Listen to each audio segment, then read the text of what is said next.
So here we are out on this beautiful Rookery trail. It's nice and dry. It's been beautiful. What mile are we at? We're at 9.25 miles. Let me see your shoes. And we're on a loop. Wow.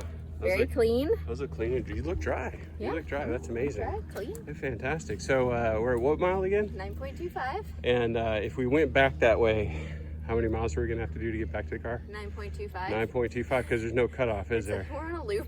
Yeah, except now we don't have a choice. There is no way back to where we need to go except through there. So, be my guest. This is how we do when we get stuck on a 12-mile loop and no options. Just go. Because it looks muddy up there. Oh, I like how you toe through it, because that's super effective. It's like it's going to get any less wet. Yeah, it would have been less wet. Let's see, are your shoes still dry? Oh, yeah. Good times. Looks good muddy times. going that way. Here we go. There we go.